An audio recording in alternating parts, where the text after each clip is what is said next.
మరి ఎందుకు తమ్ముడు? పొట్టు పెద్దగా ఎందుకు కనిపించట్లేదు? సీదా సాదాగా ఎందుకు అలా ఉంది?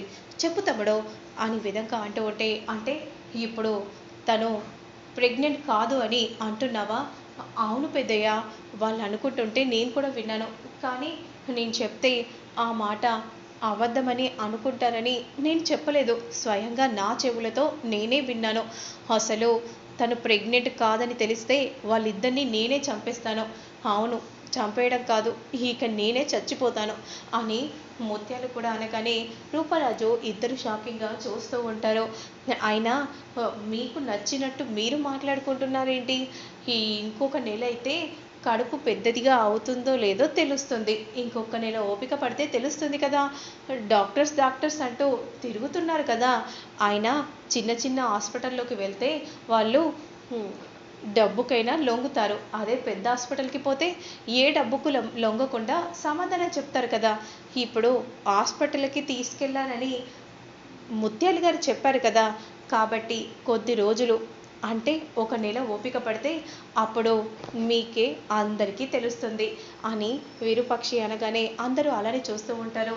ఇంకేంటి, పద్మావతి చెప్పింది కదా, ఇంకొక నెల ఎదురు చూడాలి, అప్పుడు తెలుస్తుంది. నిజంగా రూప ప్రెగ్నెంట్ కాదని తెలిస్తే ఇద్దరిని చంపేస్తాను అని కోపంగా అంటూ ఉంటే, అసలు నాకు ఇక్కడ ఉండాలని లేదు, నా మూడ్ ఆఫ్ అయిపోయింది. పదండి పద్మావతి గారు, ఇక్కడ నుండి వెళ్ళిపోదాం.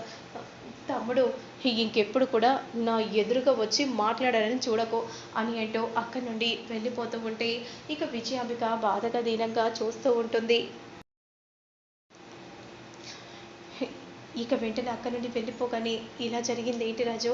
అసలు రేణుక మనం మాట్లాడుకుంటుంటే ఎప్పుడు వింది?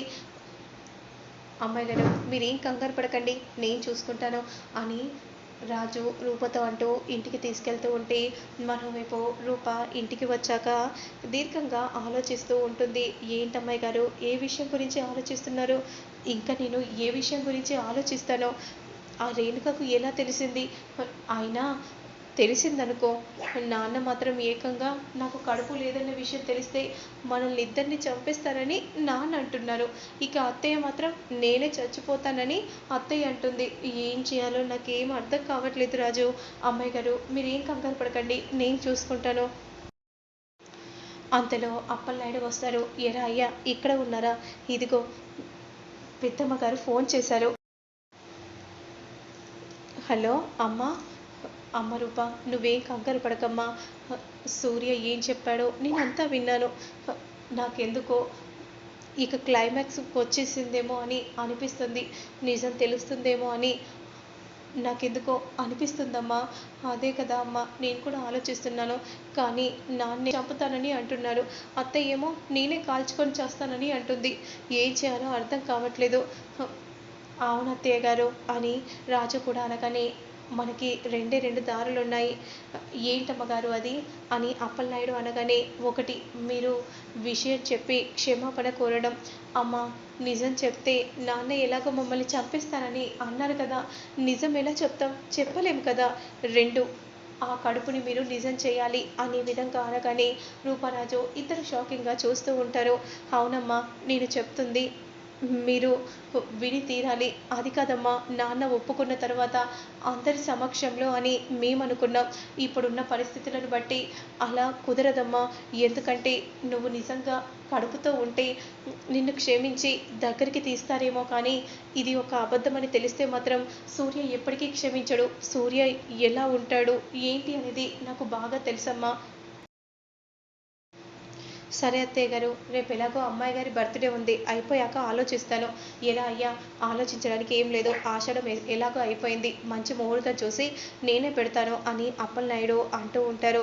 అంతలో ఏమయ్యో, ఎక్కడ ఉన్నావయ్యో అని అంటూ ముత్యాలు రాకను చూసి వెంటనే అప్పలనాయుడు కాల్ని కట్ చేస్తాడు. ఏంటయ్యా, భోజనానికి పిలిస్తే కానీ రారా ఏంటి? త్వరగా పదండి అని విధంగా అంటూ వెంటనే అందరినీ అలా కిందికి తీసుకెళ్తూ ఉంటుంది. ఇక కట్ చేస్తే నెక్స్ట్ సీన్లో మాత్రం, ఏరా ఎక్కడికి పోయేస్తున్నావు? అమ్మాయి గారు ఎక్కడ ఉన్నారమ్మా? ఇంకెక్కడ ఉంటారు? పైనే ఉంటారు. టిఫిన్ చేసి వెళ్ళరా? లేదమ్మా, ఒక ఇంపార్టెంట్ విషయం మాట్లాడాలి అని అంటూ రూప దగ్గరికి వెళ్ళగానే, అమ్మాయి గారు ముందు ఈ పాలు తాగండి.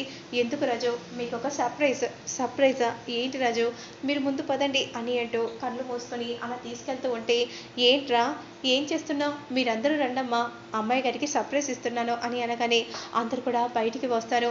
అమ్మాయి గారు, నేను చెప్పేంత వరకు మీరు కళ్ళు తెరవకూడదు, సరేనా?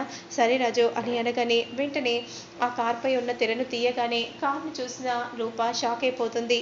ఇక ముత్యాలు అప్పలనాయుడు చాలా సంతోషపడిపోతూ చూస్తూ ఉంటే, అమ్మాయి గారు, ఇదే నేనిచ్చే కానుక అని అనగానే ఇక రూప మాత్రం, నాకొద్దు రాజు, ఎందుకు అమ్మాయి గారు అలా అంటున్నారు? నాన్న ఎప్పుడు నా బర్త్డేకి దగ్గర ఉండి నా పుట్టినరోజు వేడుకలు చేసేవారు, కానీ ఇప్పుడు నాన్న పక్కన లేరు, నాకు ఇలాంటి సర్ప్రైజులు వద్దు రాజు అని విధంగా అంటూ ఉంటే, ఏంటంటే నా కొడుకు ఏదో ప్రేమగా అలా కారిస్తుంటే వద్దని అంటున్నావేంటి?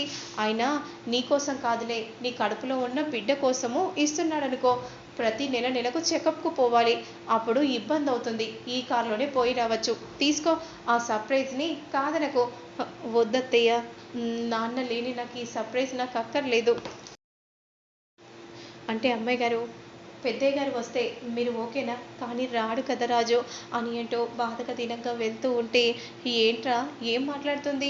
మళ్ళీ అప్పట్లాగే నాన్న అంటుంది, కొంప తీసి వాళ్ళ నాన్న వస్తే వెళ్ళిపోతుందా ఏంటి? ఏంటో, ప్రేమించిన వాడు అంత ప్రేమగా గిఫ్ట్ ఇస్తుంటే కాదని వెళ్తుంది అని ముత్యాలు అంటూ లోపలికి వెళ్తూ ఉంటే, అయినా ఏంటి తమ్ముడు, మేము ఇంత వాళ్ళమయ్యాము, పిల్లలు కూడా ఎదుగుతున్నారు, ఏ రోజైనా గిఫ్ట్ ఇచ్చావా? స్కూటీ కొనిచ్చావా? అయినా ఇదిగో అత్తింట్లో పడి ఉంటే ఇదేనేమో అని అంటూ అక్కడి నుండి వెళ్తూ ఉంటే, అన్నయ్య నువ్వేం పట్టించుకోకు అని విధంగా ధనాలు అంటూ ఉంటుంది.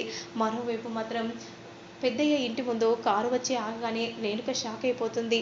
రాజేంటి ఇలా వచ్చాడు అని అంటూ క్రిందికి పరిగెత్తుకుంటూ వస్తూ ఉంటుంది.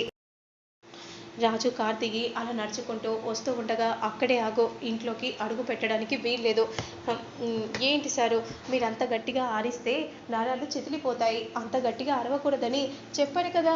మరి అదిగో, నాకు నచ్చని వాళ్ళు ఇంట్లోకి వస్తే అరవకుండా ఎలా ఉంటానో, ఆయన ఎందుకు వచ్చాడు, ఏం పనికి వచ్చాడు, వద్దు వద్దని ఎంత చీకొట్టినా కూడా ఇలా ఎందుకు నా చుట్టే తిరుగుతున్నాడో అర్థం కావట్లేదు అని కోపంగా ప్రతాప్ అంటూ ఉంటే, రాజు పద్మావతి అలానే చూస్తూ ఉండిపోతారు.